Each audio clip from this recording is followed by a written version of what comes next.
the ultimate goal that these people have in mind is the goal to create a one world government run by the banking industry, run by the bankers, and they're doing it in sections. The European currency, the euro, and the European Constitution is one part of it.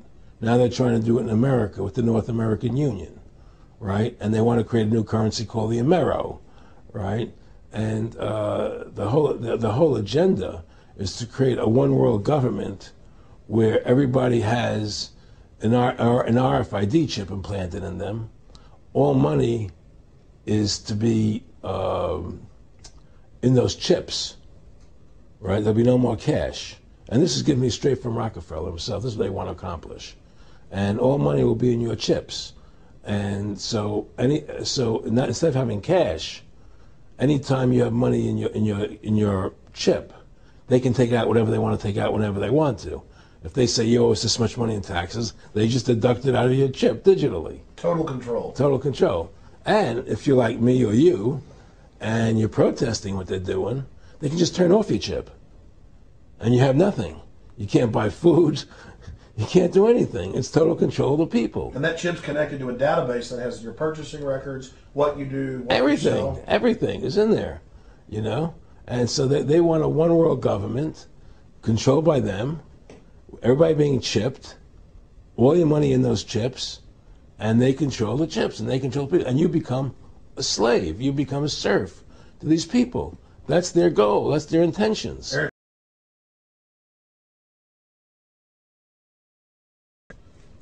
I met Rockefeller through a female attorney I knew who called me up one day and said, one of the Rockefellers would like to meet you. I had made a video called Mad as Hell, and he'd seen the video and wanted to meet me and knew I was running for governor of Nevada. So sure, I'd love to meet him. And I met him and I liked him, and he was a very, very smart man. And we used to talk and share ideas and thoughts. And he's the one who told me 11 months before 9/11 ever happened that there was going to be an event.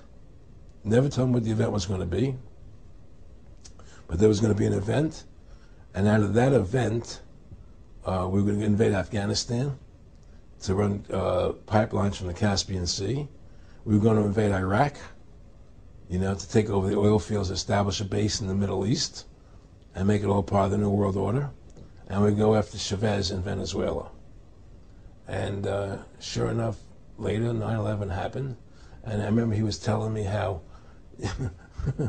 how you're gonna see soldiers looking in caves for people in Afghanistan and Pakistan and all these places, and there's gonna be this war on terror, which is no real enemy, and the whole thing is a giant hoax, you know. But it's a way for the government to take over the American people. He told you it was going to be a hoax. Oh yeah, oh yeah. There's no question. He says there's going to be war on terror, and he's just laughing.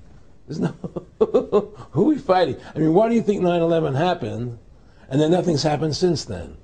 Do you think that our security is so great here that these people who pulled off 9/11, who were able to, can't knock down another plane? Come on, it's ridiculous. 9/11 was done by people in our own government and our own banking system to perpetuate the fear of the American people into subordinating themselves to anything the government wants them to do. That's what it's about, and to create this war, this endless war on terror. And that's why and that was the first lie. And the next lie was going into Iraq, you know, to get Saddam Hussein out with his weapons of mass destruction. That was the next lie. Now, specifically, this was a little over 6 years ago.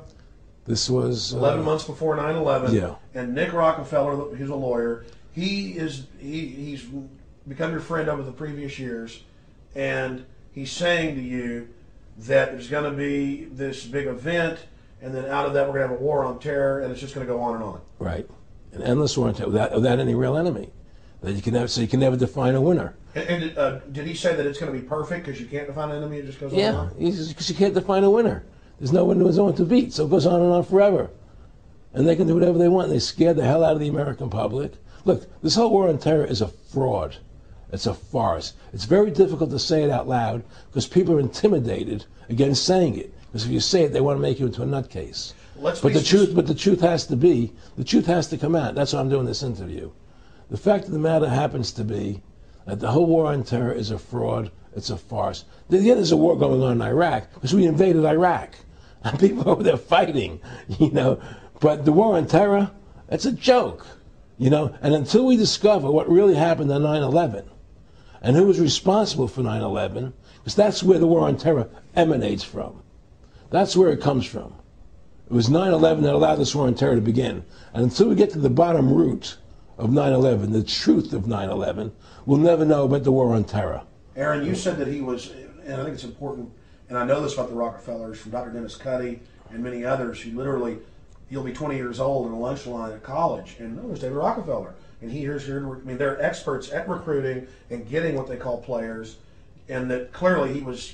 I mean, I want to make it specific and just get you to reiterate what you said last night about you got 30% of the vote. You were having an effect. You made mad as hell. They knew that you'd started the Constitution Party. Yeah. They knew that you were somebody who was taking action and getting things done. You'd already made some big films, had a lot of other successes. Right. So they were trying to recruit you, and didn't it come down to the point of, hey, we are here to recruit you, and don't worry, your chip's going to say, don't mess with us. You know, this guy's don't touch. Yeah, yes, that did happen. I was definitely being recruited, but it's more subtle than that. Well, in your words, just go through the process, and then what he said. Well, what it is remember, we were friends, and we used to go to my house a lot. We'd have dinner, we'd talk, and he'd tell me about business investments, how you get involved in, you know, or they would help me with this business investment or that business investment. And was I interested in joining the Council on Foreign Relations? You know, I would have to get a letter to join them, but was I interested in that? And, you know, just stuff, you know, leading you on. And I used to say to him that I never really did that because that wasn't where I was coming from. You know, as much as I like you, Nick, you know, your ways and my ways, we're on the opposite side of the fence. You know, I don't believe in enslaving people, you know, and he would come back with, oh, I do? Or? Well, it would be more like, you know. It's better for them. Well, it's more like, you know, how do I put it? It was like, what do you care about them? What do you care about those people? What difference does it make to you? Take care of your own life. Do the best you can for you and your family. What do the rest of the people mean to you? They don't mean anything to you. They're just serfs. They're just people. You know, it was just a lack of caring, you know, and that's just not who I was. It was just sort of like cold, you know. It was just like cold, you know. And I used to say to him, what's the point of all this? You have all the money in the world you need. You have all the power you need. What's the point? You know, what's the end goal? And he said the end goal is to get everybody chipped, to control the whole society, to have the bankers, the elite people, you know, the bankers and some governor controlling the world. And I said, do all the people in the Council on Foreign Relations believe this way you do? He said, no. You know, most of them believe they're doing the right thing. A lot of them believe it's better off being socialistic.